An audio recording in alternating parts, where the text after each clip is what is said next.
It is 5:30. I will go ahead and call this evening's meeting of the Clay County Board of Commissioners to order. Our first item on the agenda this morning is, excuse me. I knew I was going to do that.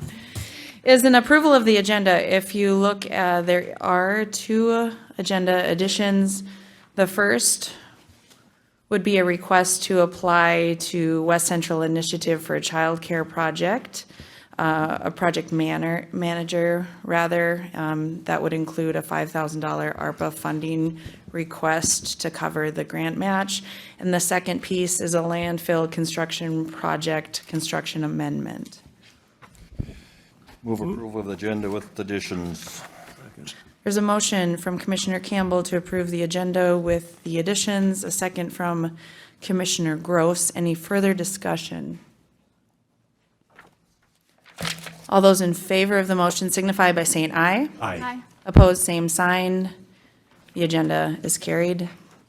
The second item this evening is citizens to be heard. Are there any citizens in the audience wishing to address the board on anything that is not on the agenda? There have been several requests to speak on item number 7. I'd be happy to entertain those comments during that time. Any wishes from anyone in the audience wishing to address the board on anything that's not on the agenda?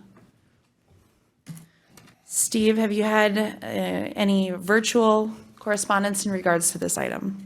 I have not, Madam Chair. Thank you. The next item on our agenda this evening is the payment of the bills and vouchers. Move to approve. Second. We have a motion by Commissioner Gross to pay the bills and vouchers, a second from Commissioner Ebinger. Any further discussion? Any further discussion? All those in favor of the motion signify by saying aye. Aye. Opposed, same sign. The item carries. The minutes from the June 7th Commission meeting are presented in the packet. Move approval. Second. A motion from Commissioner Campbell to approve the minutes, a second from Commissioner Gross. Any further discussion? All those in favor of the motion signify by saying aye. Aye. Opposed, same sign. The motion carries. Our next item on the agenda this evening is a acknowledgement for a donation to the Sheriff's Office for the work detail program. The donation in the amount of $200 came from the Comstock Community Center. So thank you so much for their donation to that. Certainly, we've heard from the community how valued that work detail program is, and many organizations and cities have vocalized that. So thank you very much for that donation. We don't need a public or a motion on that item, correct? We do not, Madam Chair. Okay. Item 2 this morning is an update on the Sheriff's Office 2023 patrol vehicle purchases and the request to lease vehicles from Enterprise for their lease program. Good evening, Sheriff. Good evening, Madam Chair, Commissioners. Thanks for having me here this evening. As you're aware, I was here May 24th requesting to purchase 6 vehicles from Nelson Auto. They were the Tahoe patrol vehicle. And they were going to open their orders the following Thursday, which they did. Or I'm sorry, they opened the orders the previous Thursday, which they did. And by the time we got our orders in, it was too late. They had already sold 18,000 in about a day. So that was kind of a tough thing to hear. So then I started looking into the commercial lease program through Enterprise, and I think we would be able to get our 2023 Tahoes through Enterprise. They said at least 3 to 4, possibly all 6 of them.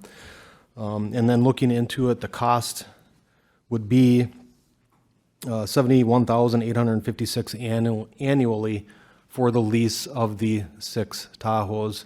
If you times that out by 3 years, which we generally keep the Tahoes for 3 years, the patrol fleets anyway, that's $215,000 for the 3-year lease. We would have purchased the vehicles through Nelson Auto straight out for $273,000, so it is a significant savings going through the Enterprise leasing program as well. I would also like to note that I will be coming back to the board for additional vehicles, one for our transport unit and 3 for our investigators.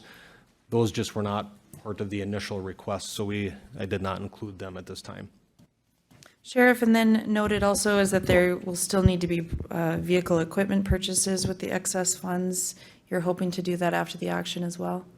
Yes, we did get our auction proceeds, as you can see in there, we got $92,000 from our spring auction, so we would be able to do that. Another thing with the enterprise lease program is once they take the vehicles back, they do sell them, and then we do get the equity back from those vehicles as well. Great. Thank you. Commissioner Campbell? Sheriff, have you, how's the internal service fund going to work on this? Because typically, we have so are you going to just take out 1 year's worth of lease at a time then out of the internal service fund to cover that? I believe that's how we would do it. That'd be something that I would have to meet with our auditor on and make sure that we're doing it properly. And with the significant savings we're having, we may have to look at that internal service fund as well. But that, again, that would be a meeting that I would have with Auditor Johnson. Okay. Commissioner Ebinger? Yeah, Sheriff, if they're not willing to commit to all 6 vehicles at this time, or? At this time, no. He's pretty hopeful that we can get all 6, but what he has to do is he's not only working with dealers in Minnesota, but he's working with dealers across the U.S. to make sure that we can get them.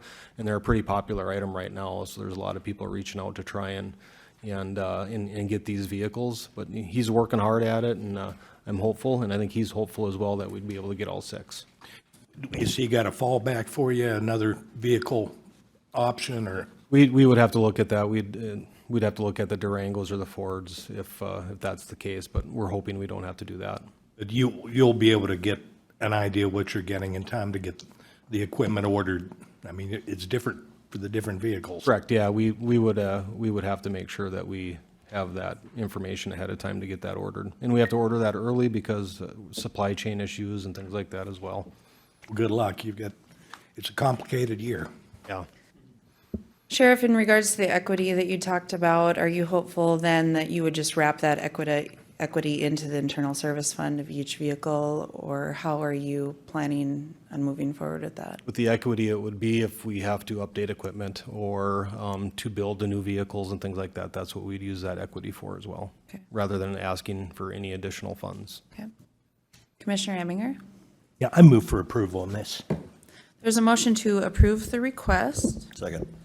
The motion was from Commissioner Ebinger, the second, Commissioner Campbell. Any further discussion? Just to clarify again. Yes, Commissioner Campbell. Just, so we originally approved 6. We did originally approve 6. And right now, you're assured of how many? 3 to 4. 3 to 4? 3 to 4. But if you can get 6, We're going to get 6. okay, that's what I want to make sure our motion included, going up to 6. Yep, going up to 6 would be the 71,000. This could include 4 Tahoes and 2 Durangos or whatever. It could, and I can tell you the Durangos, the lease on the Durangos are less money than the Tahoes.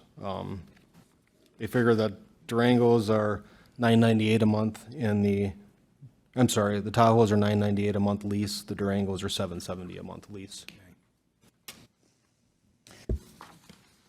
The Durangos are less favorable, though, because of the equipment piece, and The size I think of the them. Tahoes make sense, and we've already talked about this, but the Tahoes make sense in regards to having our deputies make sure they have all the equipment needed in those squads. Correct, yeah, just the size of them are much better for our use. So there's a motion and a second to move forward with the purchase program or lease program through Enterprise.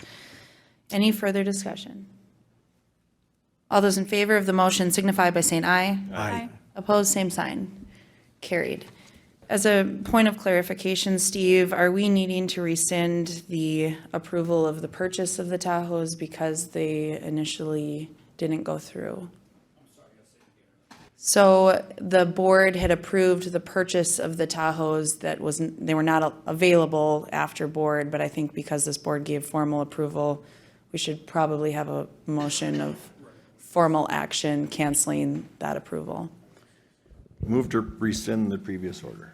Second. Motion from Commissioner Campbell to rescind the purchase order of the Tahoes previously made by this board. A second from Commissioner Ebinger. Any further discussion? All those in favor of the motion signify by saying aye. Aye. Opposed, same sign. Carries. Thank you. Thank you. Item 3 on the agenda this evening is a request to apply for the West Central Initiative for the Child Care Project Manager Grant. We have our Social Service Director, Rhonda Porter, with us this morning, or evening, I did it again, and our Supervisor, Jessica. Thank you. I had to practice that. Yes. Good evening, Madam Chair, Commissioners. Okay, yes, we are here today to ask for approval to submit a grant application to West Central Initiative for $15,000, and we, with Clay County being the fiscal host to that grant. That grant does require a $5,000 match, and we did go to the ARPA committee yesterday asking for ARPA funds for that match for this application. The grant is quite specific in that they would like the applicants to look at hiring a project manager to move some local child care efforts forward. We have had some meetings to involve myself and Jessica and our child care licensors, Commissioner Kaylee, along with Rory Beal in Public Health, and Karen Pfeiffer, who works with creating community consulting in regards to this application. And we feel that there are lots of childcare issues, not only in our county, of course, but across the state and nationally. And so we feel that this is a good opportunity to leverage some grant dollars for our $5,000 contribution. We would be looking at kind of a broad scope of assessing what our needs are in the community, pulling in community partners, and then identifying some real specific projects that we can accomplish, that we can get moving forward. I'll let Jessica talk a little bit about a few things that we've identified, but primarily the special family child care is an area we've been wanting to kind of develop in Clay County. It's also known as like the pod model. So that's one piece that we've had on the radar to see if we can move something like that forward for our county. But in addition to that, there's a lot of other activities that this position would be involved in, and primarily pulling together stakeholders, making sure that we're not duplicating efforts, that we're working together and we're partnering to address this issue. Any other things to add? So that's our request. Great. And then in terms of the ARPA request, which is part of the agenda addition, identifying that there was a $5,000 local match, certainly this board has had substantial conversation in terms of using those ARPA funds to help mitigate some of the childcare needs and really crisis, if you will, of lack of childcare opportunities in the community, COVID exacerbating that need. And certainly in hearing the request, felt that utilizing the $5,000 local piece out of ARPA funds seemed to fit within our previous actions to help not subsidize, but encourage new childcare facilities within Clay County. Yep. So the motion that is requested in the board document is to approve the submission of the grant application, to select a grant manager for that. So that would be the first motion, and then to utilize ARPA funds for the $5,000 match would be an additional motion if the board saw fit. Commissioner Kaylee.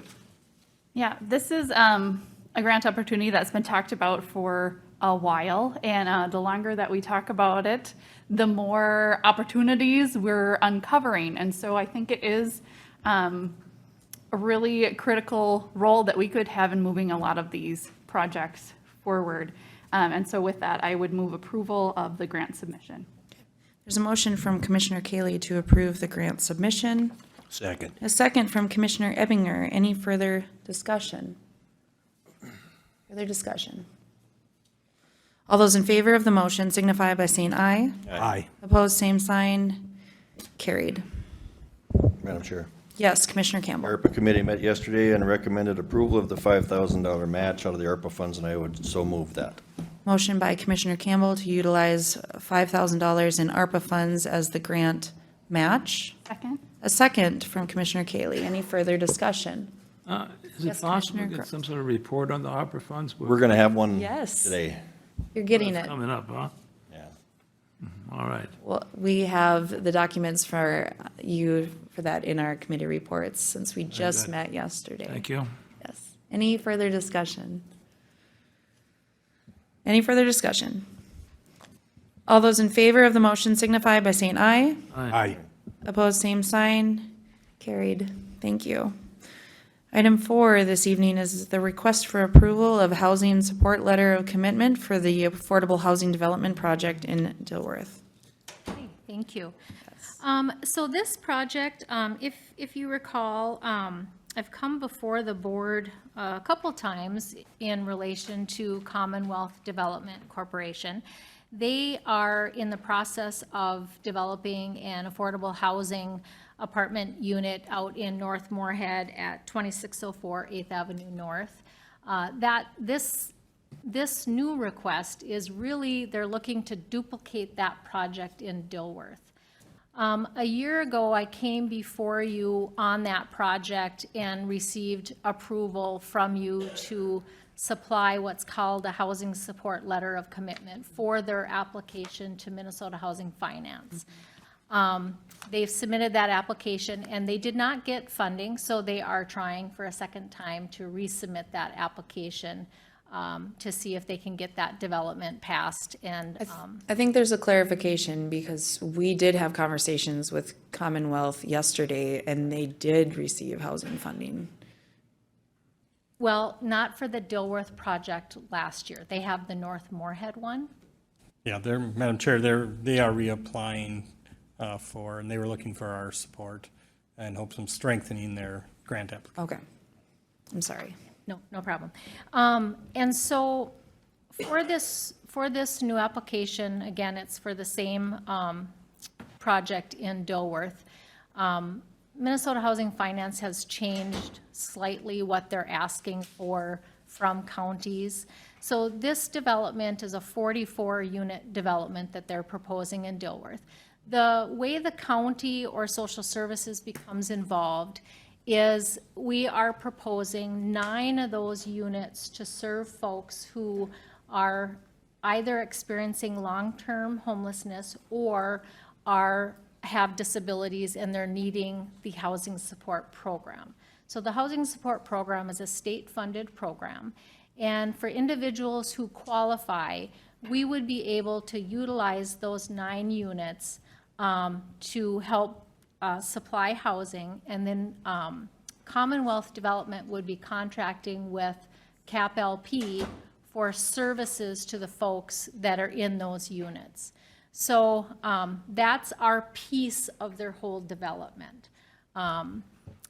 This would not be uncommon to other projects that we've provided housing support letter of commitments to, and so I would recommend that we do that for their submission for this project as well.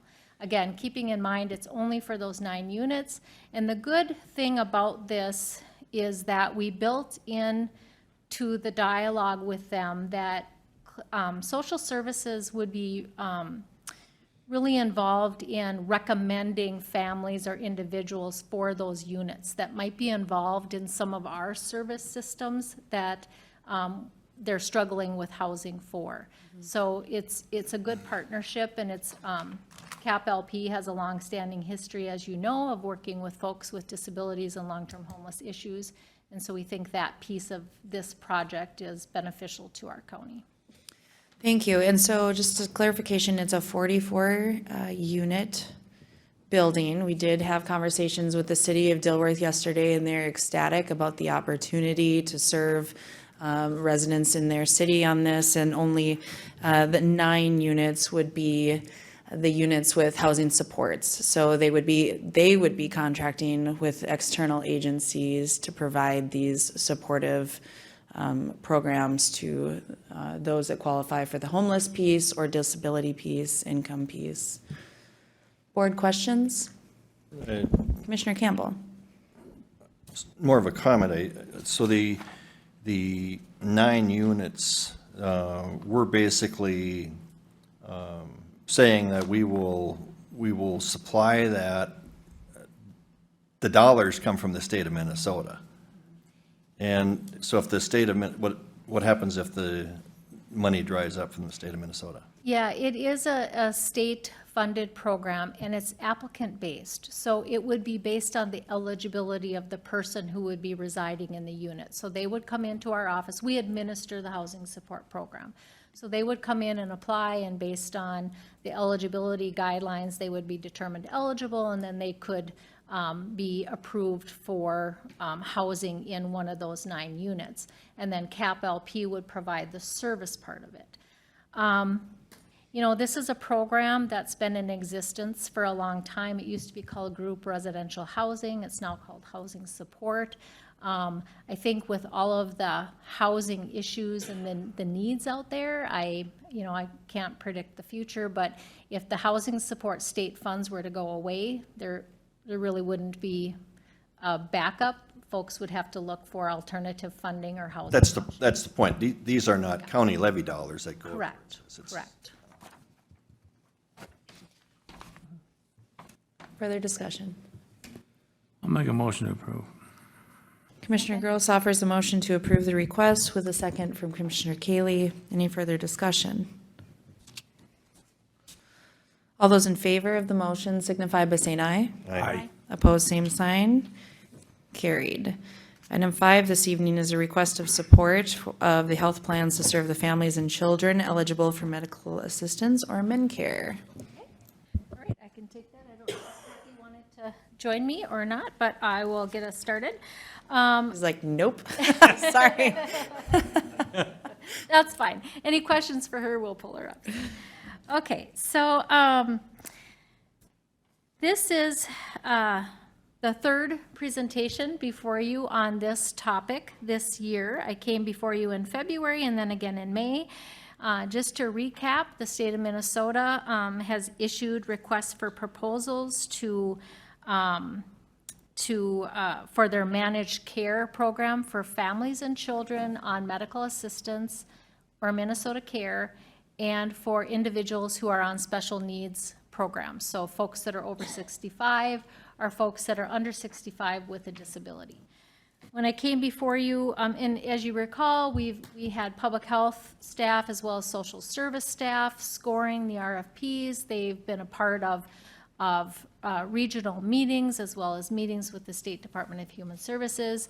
We've offered recommendations in terms of the health plans with their scoring. And now I'm back before you for that third RFP. We've dealt with the first 2. The third RFP, I did receive a letter from DHS indicating the scoring of the health plans, and the county's role is to select the health plans that we would like to recommend be approved for our county. We currently have Blue Plus and Health Partners, and you'll see in the board information, 95% of our members are on Blue Plus, while only 5% are on Health Partners. Health Partners, we are recommending to continue as a provider for MA and Minnesota Care for the individuals, families, and children in our county. And because Health Partners did not respond to the RFP, we would be choosing a second health plan, and that health plan is UCare. And so that is our recommendation to the board. If you would approve that recommendation, then I would submit that to DHS, and ultimately the Commissioner of Human Services will have the final say, but we are hopeful that they will concur with our recommendation for our county. Okay, board questions for Rhonda on this item? Questions? Board wishes? Board wishes? I move for approval on the RFP. So to clarify, the motion for approval is to approve the recommendation of Blue Cross and UCare. Yes. Okay. A motion is offered from Commissioner Ebinger Second. and a second from Commissioner Kaylee. Any further discussion? Further discussion? All those in favor of the motion signify by saying aye. Aye. Opposed, same sign. Carried. Rhonda has another request on the agenda this evening, is a request to fill a vacancy for an eligibility worker in your financial services division. Yes, okay, so this is, if you recall, this last year, I think we've had multiple conversations regarding our long-term care program in our financial services division. The growth in that program has grown substantially, and we had 2 long-term employees that were managing this large caseload, and they both have retired, and we've replaced those 2 employees with 2 additional. So we went from 2 employees to 4. Unfortunately, we now have an employee in that group of 4 that has resigned. And so I am seeking to replace her in that position because the need for that program area has not changed. So the resignation of this eligibility worker was at grade 14, step 6. You're anticipating hiring at grade 14, step 1. So there would be some cost savings that we would see there. And then also the position is eligible for a 50% federal financial reimbursement. Correct. Okay. Move to approve. There's a motion from Commissioner Gross to approve the request. Commissioner Gross, in the board, just a moment, please. In the board motion requested, there's a request for backfill. Commissioner Gross, would your motion Yeah, included. also include that? And Commissioner Campbell, would your second include that as well? Yes. Okay. Any further discussion? All those in favor of the motion signify by saying aye. Aye. Opposed, same sign. This item carries. Thank you, Rhonda. Thank you. Item 7 this morning, there's a request to establish a regular absentee ballot board. There's Resolution 2022-22, and the UOCAVA absentee ballot board, which would require a Resolution 2022-23. If the board, so there are several requests for comment during this period, and we are going to allow folks to speak on this. If you're wanting to speak, make sure that you're filling out the request form, and then Colleen or Darren can get that to me so I can call upon you. I would request that comments will come after the presentation so that we all can hear all of the information ahead of time. And there is a 6:30 hearing scheduled for our Board of Appeal and Equalization. So depending on how many people are wanting to speak, I would please ask that we keep it to 3 minutes. Certainly we'll connect staff or other resources to continue the conversation offline if we run out of time, but I want that to be clear if folks are curious about the timeline. So Lori, our auditor treasurer, take it away. Good evening. I got that part right. So what I'm actually looking for today is to establish 2 absentee ballot boards. One, just the regular absentee ballot board, and the second, the UOCAVA absentee ballot board. It's pretty straightforward and standard. Every year, we get absentee ballots in, and we have to accept or reject those. And we'll have 1 Republican, 1 Democrat. I'm looking over those with one of our staff, and depending on how many ballots are coming in, we may bring more people in at the same time, but we'll have everybody, or have one of each coming in every day to go through those absentee ballots and accept and reject those. And so that's what these absentee boards do. Okay, and there will always be a 50-50 split in regards to party affiliation. Correct. Okay. Always, yeah. Further questions on this item?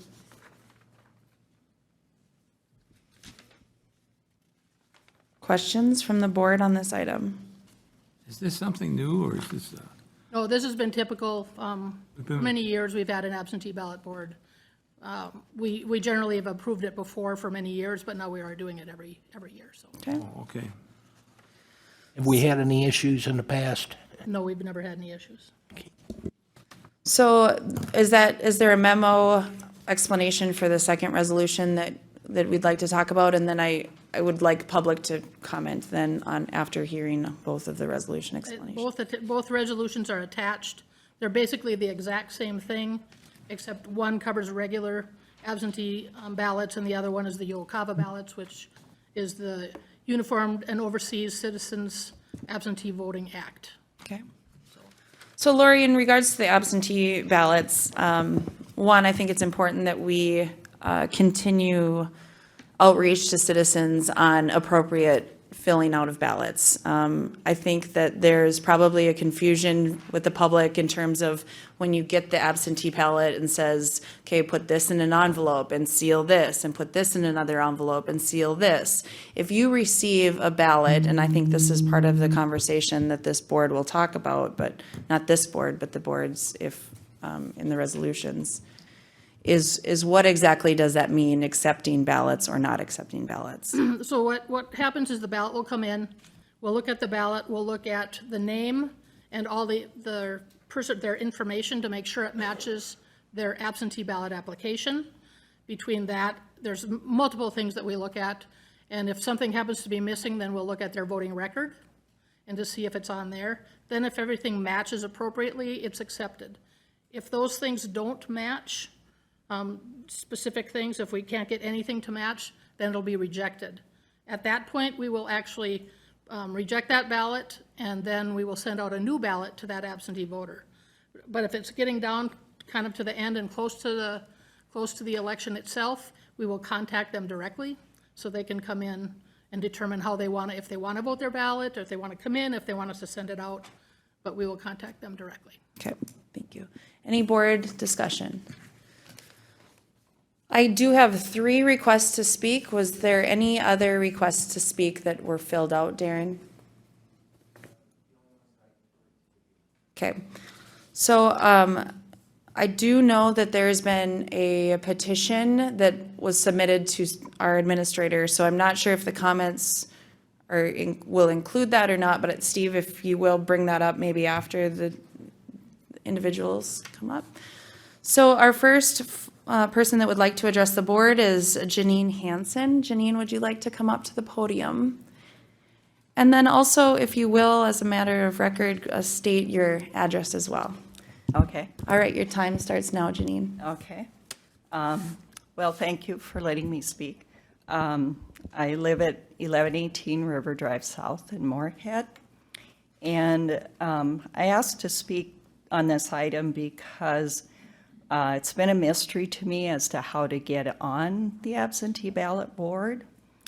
The statute 203B.121, subdivision 2, states that election judges performing these duties must be from different major political parties. And in 2013, the legislature removed language allowing staff to be used. And it's my understanding that the county must first appoint to the absentee ballot board election judges from a list of potential election judges submitted by each major political party before appointing any other. So I was asking, or I am asking, that the resolutions be amended to expressly state that party balance. And I did write out, if you don't mind if Lori comes forward too. Yeah. Okay. And I just, and I apologize for how elementary it looks. I didn't have too much to. No, that's okay. But I was just suggesting another whereas and a portion to be added to the last paragraph.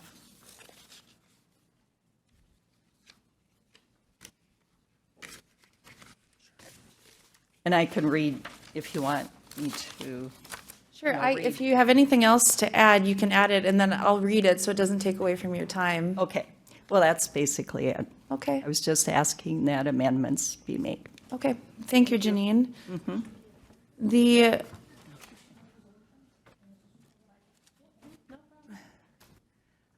okay, so there were resolutions, whereas added to both Resolution 2022-22 and 2022-23. Janine, is the wording the same on both requests? Okay. So included in the board packet were the resolutions provided. I will go ahead and read what the request from Janine is.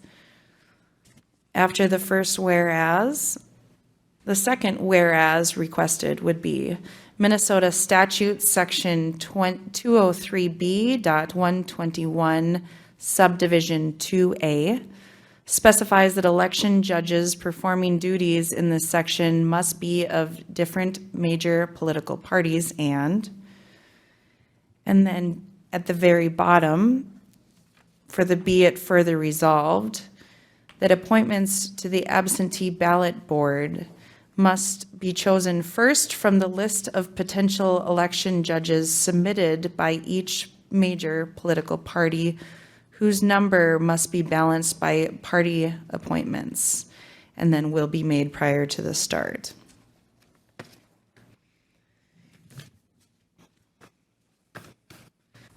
In regards to how we came upon the resolution wording, Brian, who's our attorney, certainly we've had discussions about following the statute. Can you speak to this request?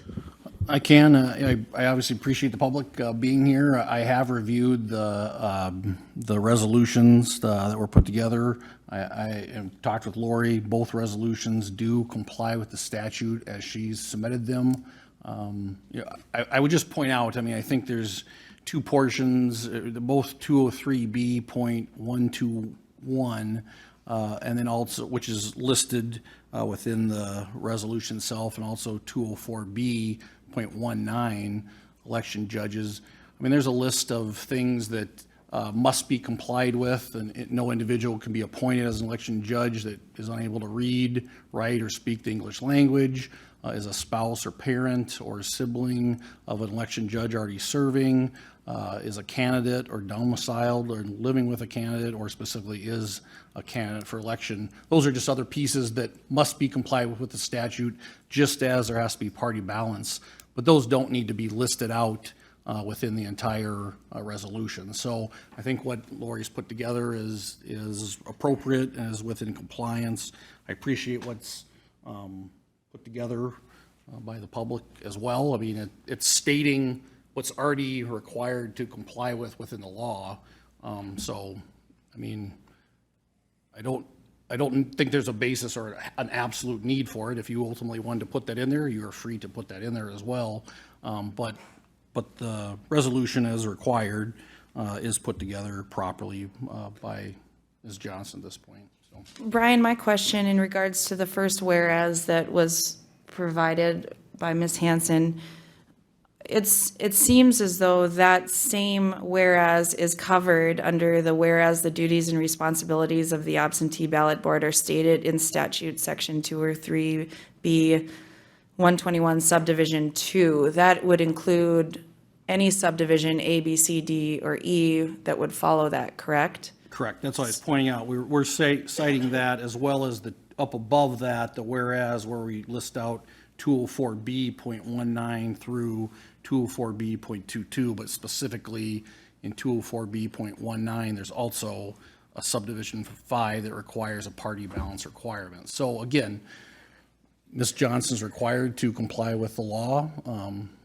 She would each time, and so it's already within the resolution that she must, with all those. And then I'll requirements, right. just clarify again, because I know that there's the 2 points in that are surrounding by the major political parties. And so in the subdivision 203B 121, the major party balance is already noted in the subdivision quoted. Correct. Okay. The next person that we have on the agenda there it goes again, this evening, I'm sorry. Miss Lori Christensen, if you'd like to speak as well. Lori, if you'd also give us your address when you're ready. Yes, Lori Christensen, 18 4th Street South, Moorhead. And Commissioners, thank you for letting me speak tonight. I'm not going to say much more beyond what Janine already spoke to. However, I think it's very important that this is filled by election judges. This ballot board is filled by election judges. I heard Lori indicate earlier that she's talked about staff. The statute is clear about using election judges. I've been an election judge for the last 4 years. I don't recall ever being invited to be on a ballot board. So I guess that's what I'm concerned about, is that if there are available election judges that are willing to serve on this ballot board, those people need to be on that board, and rather than staff. And I understand there's a provision for allowing for staff to, or deputy auditors to be appointed, but that's only after exhausting a list of available election judges, is my understanding. So that's my main concern. I'm not so concerned about the, I think it needs to be emphasized, the major parties being equally represented, but I think more importantly, we need to talk about they need to be election judges on this ballot board. Okay. Thank you. Lori, do you want to talk a little bit about how the parties provide you the list that you use to appoint the ballot Yeah. makeup? As I stated before. Not ballot makeup, excuse me, the board makeup. As I stated before, we are using election judges. We will have the election judges going through the ballots, and the auditor staff would be supervising them in case there's questions. In the list, we get that from the parties and from the Secretary of State, and right now we're actually in the process of training those election judges. I believe this requirement that the absentee ballot board be chosen from that list is not true. I've not seen that anywhere, but the election judges we choose to be election judges are required to be from that list, which we definitely do. And then we work with the clerks to choose the absentee ballot board. We have to run background checks because they will actually be Clay County employees. And so we will be running background checks on them as well. So the folks that are in the process of training will have background checks on them? Not just to be an election judge, only if they're part of the absentee ballot board. Because not every election judge will be part of the absentee ballot board. Because we obviously don't want to run background checks on 300 people. It'll just be however many we deem necessary for the primary. Obviously, we'll need fewer than the general election. So we'll appoint the number needed for each election. Okay. Any questions on this? Commissioner Campbell? So if it's deemed based on the quantities that have to go through, that's how you determine how many are going to be used, is that? Yeah, we can kind of get a feel for how much interest there is in the election, and as far as how many absentee ballots are being requested. And so if all of a sudden we get an influx of absentee ballots, we'll start with a certain number that we know will be sufficient to start with. But when you start with Then we'll get more. the number that you start with and the number that you end with, there's still equal representation of each political absolutely. party, is that Always. correct? Major political party? Correct. Commissioner Kaylee? So you get these lists, and you said that you do background checks on those that are on this absentee ballot board. How do you choose from that list which people end up on that ballot board? What's that process? We work with the clerks to determine who we're going to choose for the absentee ballot board. And what is that based on? Like what? Just their knowledge, and because typically they've worked with certain election judges before. Okay. Yeah. So there's an experience factor. In some cases, we can, Okay. and we do have them fill out an application as well. Okay. In regards to the list that you get from the parties, do they prioritize folks that have more interest or less interest in the sheets that you're getting? Or do you just get all of the registered? We get all of the people who have registered with the parties, and then I send those out to the clerks. And then they are all, whoever shows up at training, those people are trained. and are eligible to be on the absentee ballot board. So to Ms. Christensen's concern that she's been a judge for a long time and didn't know anything about the ballot board. We've mostly been using staff in the past. They've made some changes now to have us use election judges. Okay, great. Yep, but we have used some election judges in the past, but mostly it's been staff. Okay. Questions, Commissioner Ebinger? Yeah, I've just seen on some of the, to determine party affiliation, is that when the election judge, and I've been an election judge, and they ask you your party affiliation, is that where that information comes from? Yes, Is self-declared? yes. I've seen the printout of the list, and it'll say independent leaning Republican, independent leaning Democrat. Is that from the input from the election judge, or is that from primaries that voted in, or? I don't know exactly what list you're looking at, but the list from, we get lists from the parties, and those are, if you want to say, registered Republicans. Okay. You don't really do that in Minnesota, but, so those are coming from the parties. If they've written that on their election judge training, then that would be coming from the judge themselves. Okay, thank you. Questions? The next person this evening wishing to speak was Miriam Dakutak. Please correct me if I mispronounced your name. You did it beautifully. Thank you. Miriam Dakudik, 1816 Center Square in Moorhead.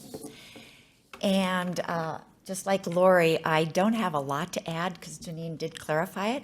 Thank you, Ms. Johnson, for clarifying the fact that you said now you will be for sure using the list from the major parties, because that, I think, is what we were concerned that it might be overlooked if staff gets used or whatever. But I think also the commissioners here, it would be wonderful if somebody did put an amendment onto that, just to clarify it for us. I think we can all know that we all want that clear transparency in our elections. So if this was something that was just kind of missed, it would clarify it for us, and it would make us, you know, be able to go ahead and say, okay, you are going to use the major parties first and have them equally represented. Thank you. Thank you. Board questions?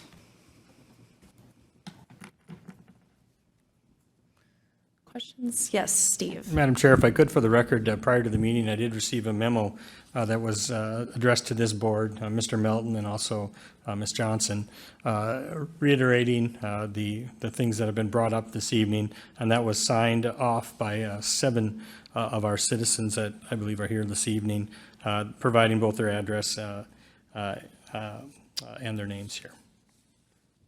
And so we would submit this to the record for board minutes. In regards to that letter, were there any items included in that request that were not previously voiced in the public comment? There is not, Madam Chair. Thanks. Board, are there any other members of the public that would wish to address the board? Any other members?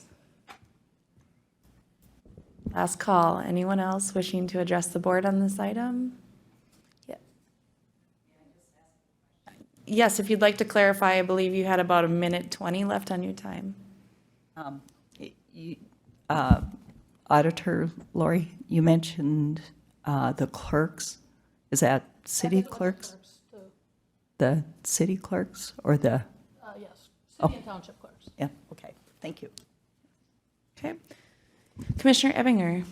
If I could just direct this again to Mr. Melton, any concerns on your part with this inclusion? I mean, does it present I know it's redundant, but does it present an issue if we amended it to contain these? I would just point out one thing, I think just as Ms. Johnson said, the bottom part, I don't know that that's actually supported by statute. I actually want to turn to Ms. Johnson. In looking at the statutes, I know it, I don't believe that that's written specifically to that must be chosen first, as that's listed. I'm not going to read that whole thing again. I don't know that's right. The top one, is listing out the statute. And my only point I was making, within the statute, there's a whole lot of different things. We don't need to regurgitate the entire statute to require the auditor's office to follow the statute. That is her job under the law. So my only point is, what is in here is correct and is proper under the law.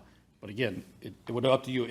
I would just recommend if you were going to add the one, it would only be the first one, not that second portion. I'm not sure that's actually supported or correct under law.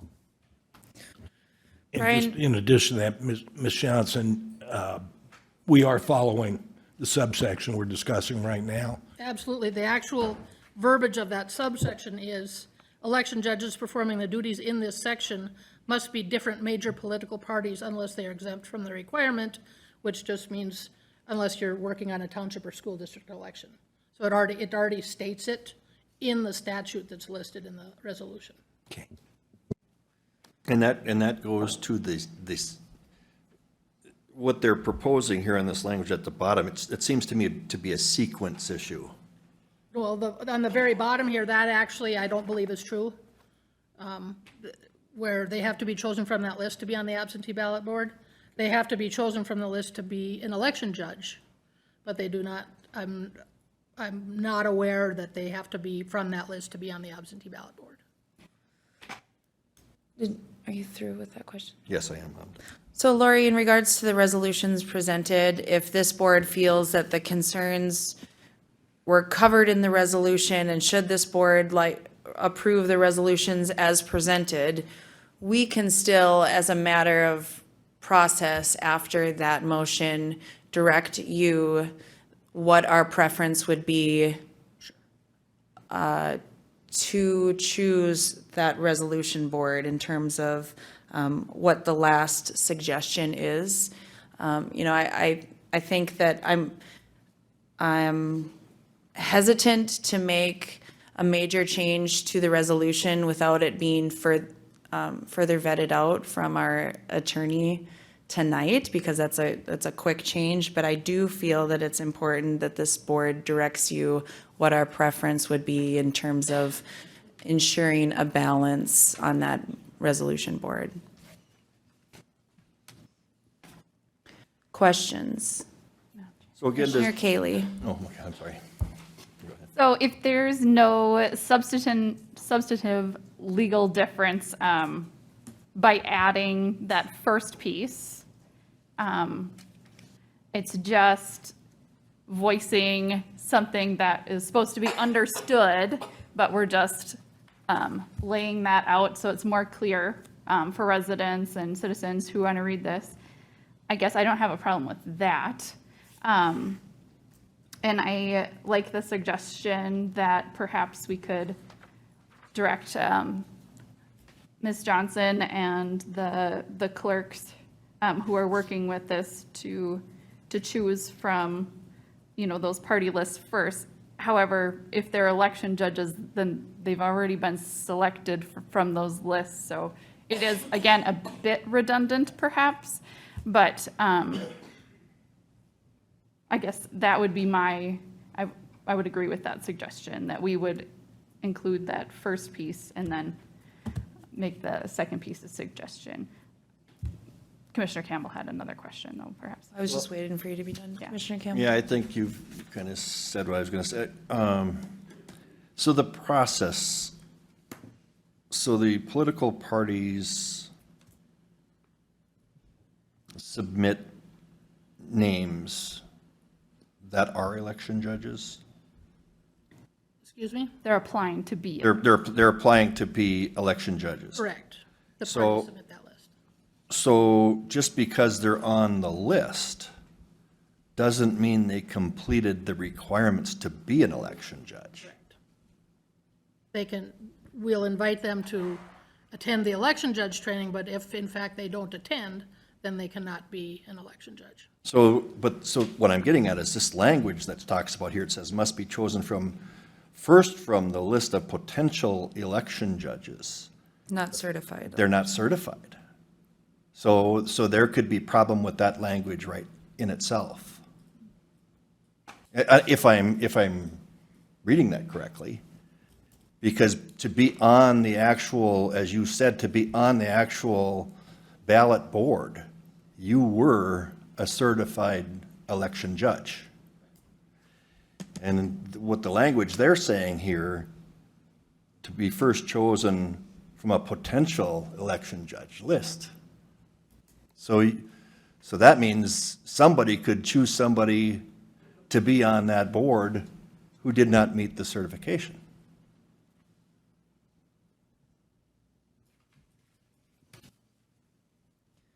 I'm sorry, the time for public comment is closed. I guess I'm not trying to argue. I just want to make sure it's right.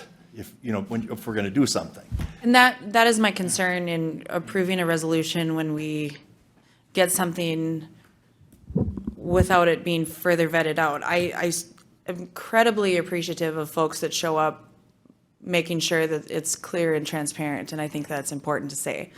But my concern is with the first part, based on the subdivisions that were, or the statute that was included, that would include the subdivision for the request.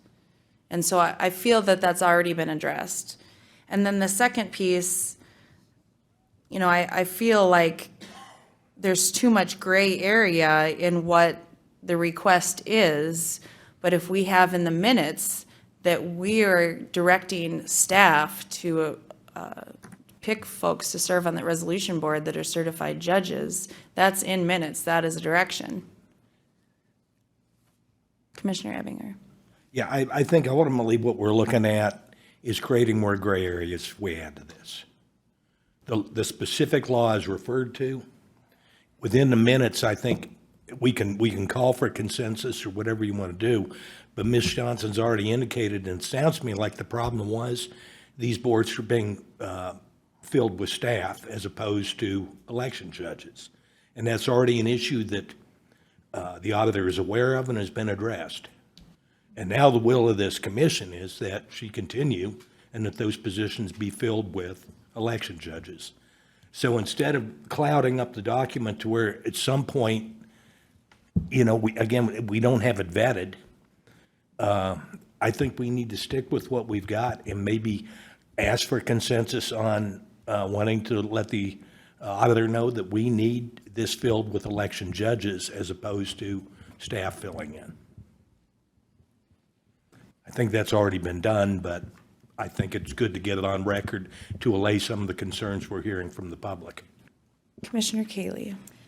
I'm wondering if, in an effort to increase transparency in this process, would there be a way to report how many of these absentee ballot board folks are from either party, just to assure the public that yes, it was balanced, and yes, these folks were. Absolutely, we'll have a list of people that we have appointed.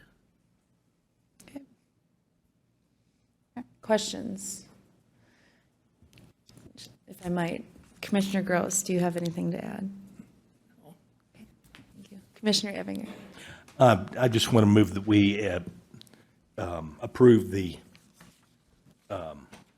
we have two resolutions here.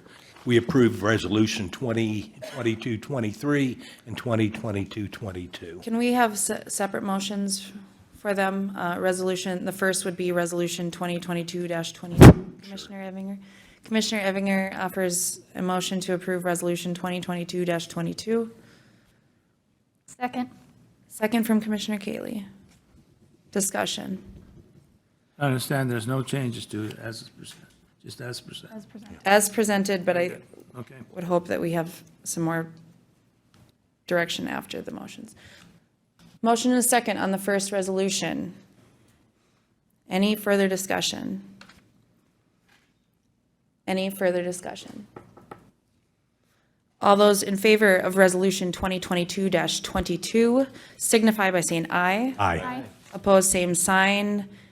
The resolution passes. The next item of business would be the UOCAVA Board, Resolution 2022-23. Move for approval as submitted. There's a motion from Commissioner Ebinger to support Resolution 2022-23. Second. And a second from Commissioner Gross. Further discussion. All those in favor of the motion signify by saying aye. Aye. Opposed, same sign. Carried. Ms. Johnson, this board, I believe, is requesting that as we move forward, the party affiliation of the individuals serving on both of these boards be a public document and either accessible on your part of the website or in a document published. I think that's important. I also believe that this board, through the majority, has offered a consensus that the list of those serving on both of these boards be certified election judges. They actually are required to be certified. Right, I'm just stating, I think that it's important for the minutes to state that. Any further discussion? And I think it also should be known that this board strives very hard, along with staff, to uphold the integrity of our elections and all the activities that we do surrounding that. We take that very seriously and certainly appreciate all members of the public who have the opportunity to address the board.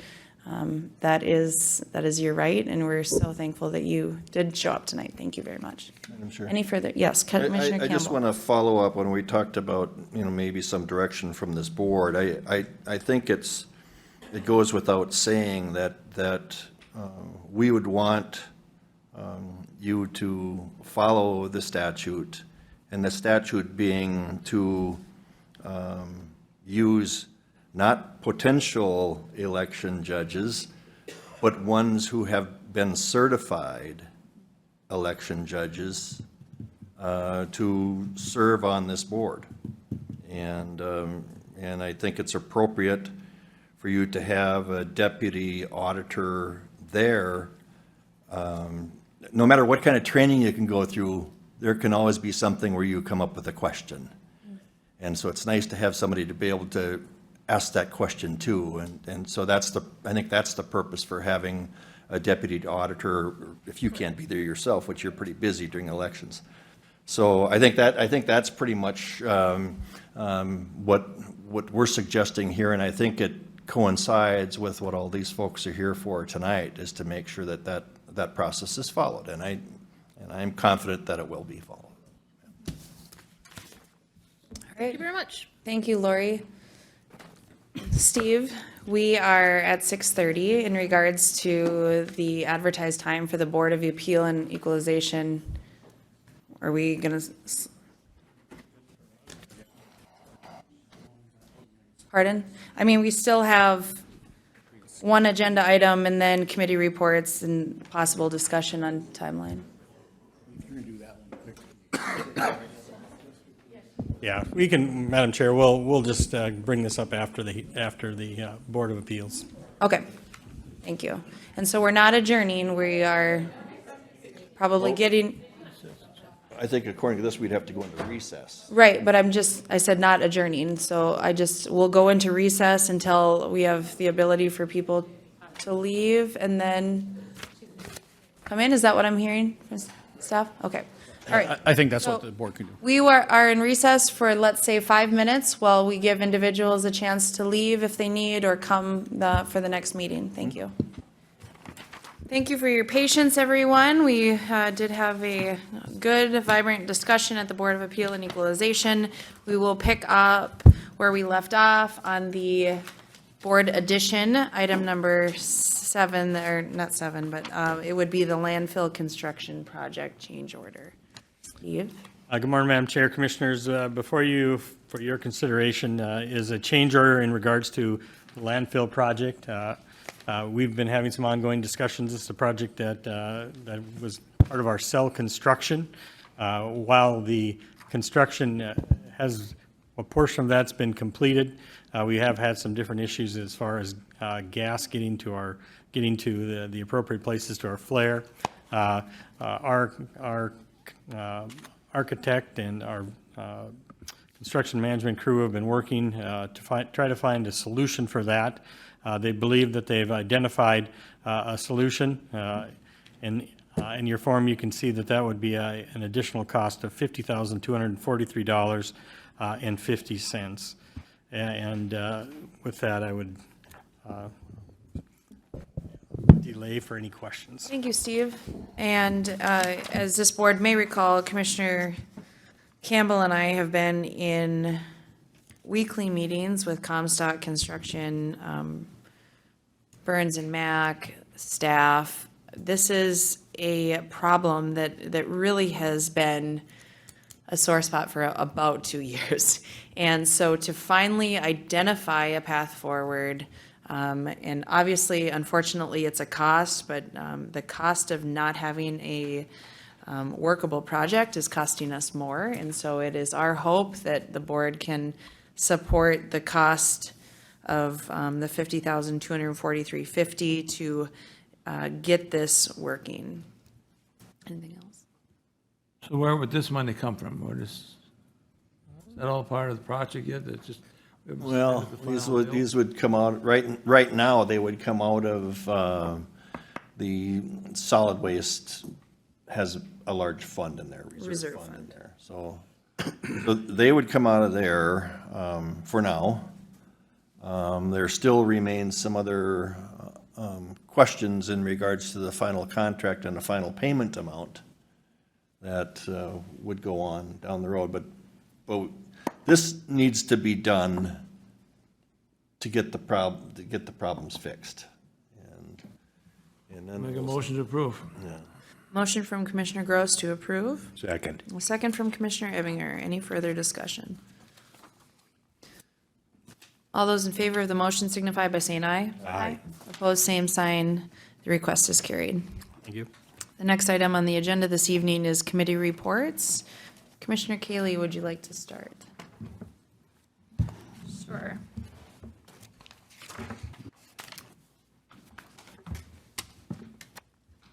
On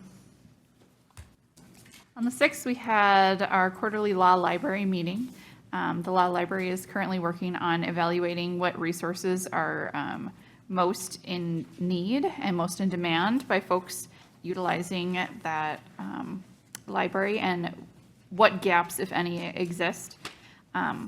We're also looking to see what we can cut back on for print materials so that we're not duplicating resources that we already have availability to electronically, as that is the preferred searching method for the folks that are utilizing those services.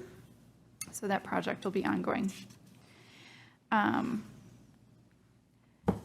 Insurance committee, are Darren and Anna going to report on that at some time, Steve? Madam Chair, Commissioner Kaylee, at some point they'll provide an update, yes, in the future. So we did have an insurance committee meeting on the 7th, and it was a little bit complicated, so I will leave that report to Darren and Anna to handle when they get to come in and talk about that. Today we had a special meeting for the Clay County Collaborative Governance Board. Jill Ambiel, who is the current coordinator, is resigning to accept another position, and so we will be convening again to look at how we're going to go about advertising that position and fill that space again. Thank you so much to Jill for all of your hard work, and she's going to be working in an adjacent field, and we look forward to continuing to work with her in a different capacity. That concludes my reports. Thank you. Thank you, Commissioner Kaylee. Commissioner Gross. Okay, last Tuesday, we had a highway tracking committee meeting. We discussed the updates on County State 8 Highway 12, 31, and 52, all the progress they're making. I'm sure you've noticed that 52 is being worked on, 31 things being worked on. County State 8 Highway 1 is going to be started in mid-July sometime, and then they're going to work on box culverts later this fall. All the shops at Georgetown, Eula, and Comstock, I think they're ready. Comstock's, I think, ready. I don't know if they sold it or what, but the buildings are already gone and working on the new buildings. And the same thing at Georgetown and Eula. We'll discuss the township meetings. Justin has been going to some of the township meetings. I think last night he was up at Goose Prairie, and last week he was up at Mullen Township, and they're discussing maintenance and dust control policies. Let's see. I think that was pretty much covers. The other stuff is just some upcoming stuff that may be happening. Wednesday, the Wild Rice Watershed Board, that meeting at 8:30. It was a pretty routine meeting. There wasn't much discussion on other stuff. They did have an audit report, which came back good. They approved the permits that were filed, and they were all approved. They are working on some maintenance where they had a deer stand that was in the way and a tractor was in the right of way, so they're working with that person to get that solved too. Highland, Wednesday night evening, I went to Highland Grove Township meeting. They had a crime watch picnic, which was attended by our sheriff's department, and Representative Paul Marker was up there too. And we also gave our reports on what is happening down the state from Paul, and I talked a little bit about the county and the sheriffs, and had 4 deputies there, and they all gave a good report on what's happening in the county. And I went into, then after that, I went to their meeting, which they started, and they've got a couple of roads that they need working on, but they're all township roads. But so really nothing that the county, we're concerned about the chloride that we are applying, since the roads, it's making the roads slippery.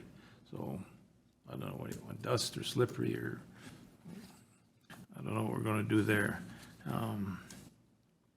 And on Friday, or excuse me, Thursday, had a SHAC committee meeting, and they pretty much talked about COVID. They talked about what SHAC is all about, and got a copy, if anybody wants a copy, what the SHAC committee is all about. Glad to give you a copy of what their meetings are, what the committee is all about. Those are my 4 meetings. Thank you, Commissioner Gross. Commissioner Campbell. Thank you. Tuesday the 7th, we started off with the Highway Tracking Committee meeting. Commissioner Gross has talked about that. We did learn that the old Comstock building had been removed, and the site work was beginning in that one this week. The Uland site work has been completed for that project. There was talk about township road issues, construction update, and Justin has been getting involved with diversion project and meeting with that regarding all the issues related to the southern embankment, so I'm glad to see he's involved with that. That same morning then, we also had the insurance meeting. We went over a lot of the claims versus premiums, and to see what potential increases there could be. If you recall, we are guaranteed to have a maximum increase for the next 3 years. The biggest conversation I think that we had is the rolling over from further to WEX, and that's with all the cards that we all have for the various things. For those that may know, WEX's previous name was Discovery Benefits. So some people might be a little bit more familiar with that name, but that's the current owner of that. So we've kind of got a timeline there that we have to have things done and rolled over by, and hopefully it'll be seamless, but time will tell on that. That afternoon, we did have the solid waste interviews, and I'm going to let Steve probably report on that. I think we found a candidate, but I understand that candidate has declined the offer, so that right now the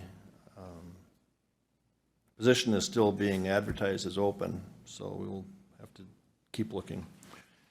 Then that same day, we had a Diversion Authority executive meeting, standard updates on finances and U.S. Army Corps updates.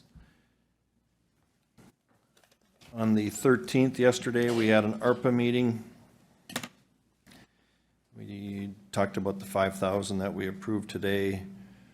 We heard a presentation from Commonwealth regarding a request for some funding for a shortfall that they have in an apartment complex. We talked about potential ARPA dollars going for the dispatch.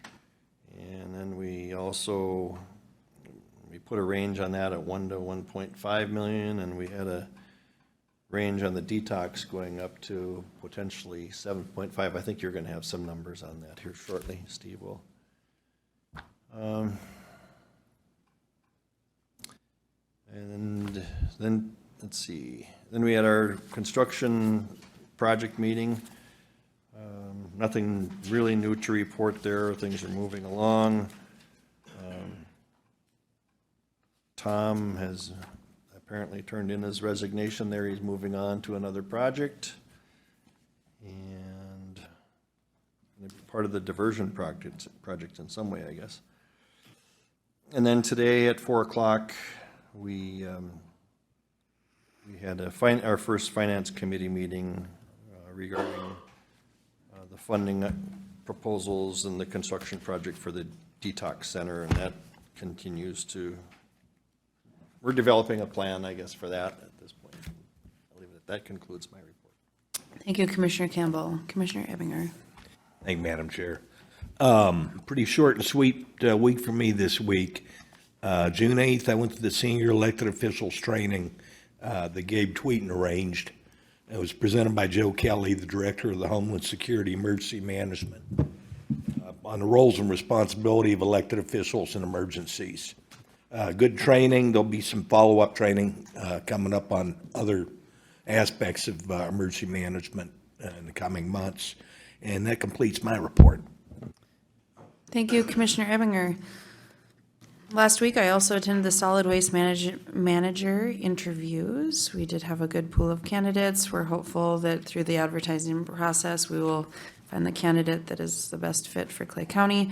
I had a meeting with MetroCog full policy board to approve a employment offer for a new transportation planner. I did have a meeting with our ethnic and diversity inclusion staff member, Azad Burwari, in terms of the work that he is doing for Clay County. It's my understanding that he will be presenting on the 21st, I believe, next week. Hopeful we have some action steps for this board to address some of the items that he's identified. I also attended the senior elected official training with Director Kelly. Huge gratitude to Gabe for organizing that, and other entities. I know that Moorhead and Barnesville and the fire departments were also included as well, fire and police departments. So appreciate that they were able to have that. Hopeful that that is something, those skills are something that we'll never have to use. Unfortunately, we know that they are. So it's important to have the discussions and training and prepare for that before we need it. Saturday, I had a meeting with a Tansom Township official in regards to road concerns in Tansom Township. I attended the ARPA committee meeting yesterday as well with Commissioner Campbell and staff on the items that Steve will be presenting to the board to understand, or not understand, but to see where we're at with that. It's my understanding that we did receive that second payment. I then attended the transfer station meeting out at the Resource Recovery Center. Good work there. I'm glad that it's dry and things are trucking along. If you're able to drive by, it certainly is taking shape, and I'm excited for that to be operational in January. Also attended the landfill construction project meeting yesterday. Thank you to this board for supporting the request in terms of addressing the sagging lines, and hopeful that we can also wrap that piece up. And then earlier today, I attended the finance committee meeting with Commissioner Campbell as we addressed a financial path forward for our substance abuse recovery facility. That concludes my report. Yes. I guess I was at the senior elected officials meeting too last Wednesday. Thank you, Madam Chair. On the 7th, I participated in highway tracking. Just a couple updates. CASA 12 and CASA 31 are finished as far as the paving. It's just the striping now that's left. CASA 52 they're working on phase 2 of that, which does from 30th Avenue to CASA 12. They're hoping to have that done early next week, with the last project going from CASA 12 to Sabin, which they're hoping, if the weather holds it like it has, that they'll be done right before the 4th of July. Also, one of the things we didn't have time to talk about, but Justin has took the 5-year plan and reassessed the 5-year cost of our projects, and we're going to be having some additional conversations on that at our next meeting. I participated in the insurance meeting that's been covered in detail. Also participated in the solid waste interviews, as Commissioner Campbell has noted. Unfortunately, we did identify a potential candidate. Unfortunately, he did not accept the position, and so we will continue to look to fill that position.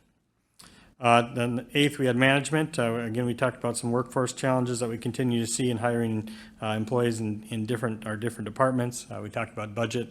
I had budget update for 2023. The initial packets are due to Lori this Friday, and so we'll spend the next couple weeks assessing those. And I think probably that last weekend or last Tuesday in June, we'll start the process of bringing the budget from each department to this board. We also talked about frontline worker pay. An email has gone out to all of our staff in the county, and it would be up to them to determine whether or not they are going to apply for those funds. I also participated in the 8th of the senior elected official. Again, I thought Joe Kelly was an extremely interesting presentation. And so again, thank Gabe for that work. On the 9th, we dealt with Mr. Melton and Darren on a personnel matter. On the 10th, I worked with Scott Fettig on some of our substance abuse facility, planning that we were able to discuss in our meeting this morning with our finance committee. We had participated in the Red River Regional Dispatch Design Meeting. We worked through, I think, the plan one final time. We were able to shrink the square footage portion a little bit more, and the goal of that will be soon to bring our elected administrative group back together for a further discussion. Participated in the ARPA committee meeting. I think Commissioner Campbell noted some of the things that we talked about. What I would like to do is next week put a full agenda item on to provide a board an update and kind of the plan forward, to which to kind of give a framework and input from the full board on the potential plan with the dollars. And as Commissioner Mojo did report, we did receive our second payment this past week. So we did receive a total of $12,474,372. Participated in the resource recovery meeting on the 13th, that's been addressed, and also the landfill project and the finance committee meeting today. I would note that public health is having a clinic for shots and boosters for 5 to 11-year-olds, and so please go to our website to see the registration. That concludes my report.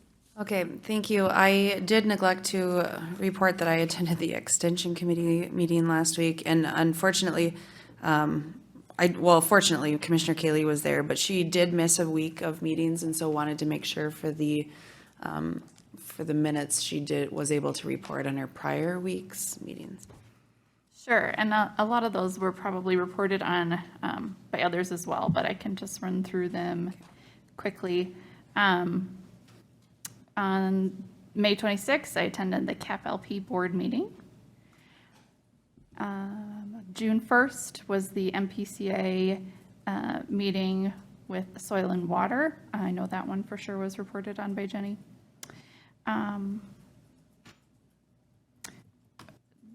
June 2nd, we had our Children's Mental Health Local Advisory Council meeting. Really great discussion there. One of the things we talked about is while mobile mental health may not be a great fit for crisis response for some of the families with children that are utilizing that, they talked about how their support networks maybe are, and perhaps we could use some of our respite care dollars to reimburse families that come in an emergency, or another adult that's coming in as a respite provider in an emergency situation instead of just a planned situation, to provide support to those families when they're experiencing a crisis in their household.